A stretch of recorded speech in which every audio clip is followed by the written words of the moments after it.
David, you think this category for Best New Artist is officially crazy, and I agree with you, but I'm going to let you explain why. So you're picking Justin Bieber, right? It seems so. Just because out of the competition, because he's the best selling and he's all over television right now. He has a movie that's coming out next week. Yeah, but we see pop acts all the time nominated here, and unless they are taken seriously as artists, they don't win. Now, we've seen the Jonas Brothers here. We've seen Hanson. We've seen, the Backstreet Boys, and they don't win. Why is this going to be the first, teen idol heartthrob boy to win? Because you're picking him too, right? Yeah.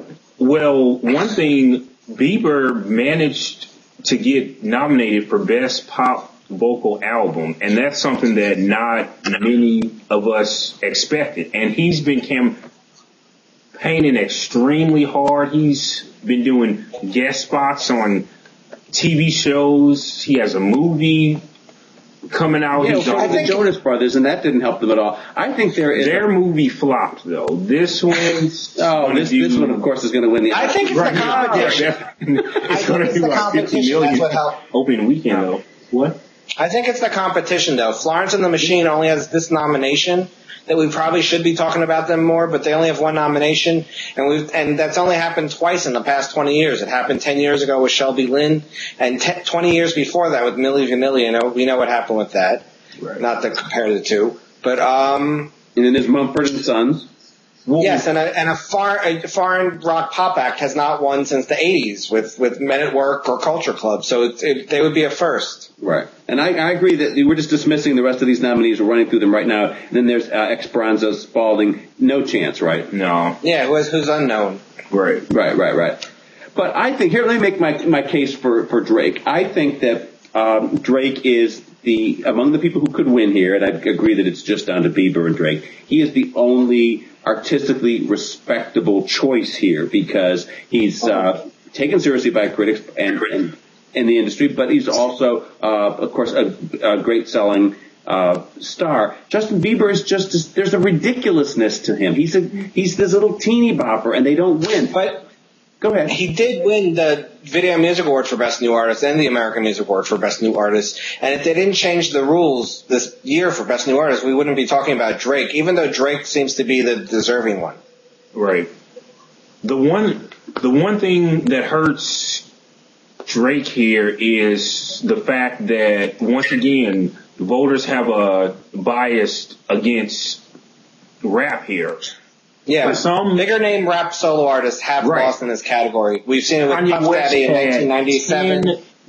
Nominations, including album and song of the year, and still lost. 50 That's Cent a very good point. Had an album that sold 11 million, and he still lost here. Yeah, but 50 Cent was a thug, and Drake is classy. And there's a difference here, and that is rap has won here before. Arrested Development won. It's just he would be the first among the black rap artists to win here. I agree, but I think he's the choice here because there's no alternative. That's the problem. I think you mentioned Shelby Lynn. When she won, there was no alternative in terms of respectable music. There was Jill Scott that year. There was other acts that year, but she probably split the vote with Cisco that time.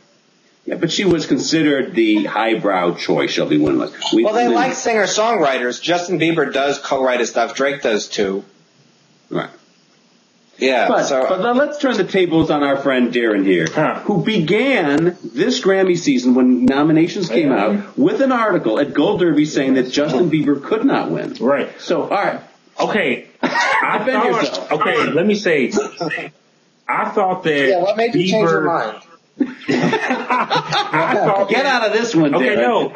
Listen. I thought that Bieber would not get any other nominations except this one right here. But he wasn't nominated for Pop Mail, and he's not nominated for Pop Collaboration. He was eligible in those two. But he did get a Pop. I don't think he submitted anything to Pop Mail though. But I mean, he did. I thought he did. I wasn't sure. I don't think so. But him being nominated for Pop Vocal Album is huge. He beat out some huge names for that nod, like Cheryl Crow and Sarah Bareilles. Yeah, like some huge like industry vets. So singer-songwriters, yeah. I think that gave him a nice huge boost here now. So I don't know.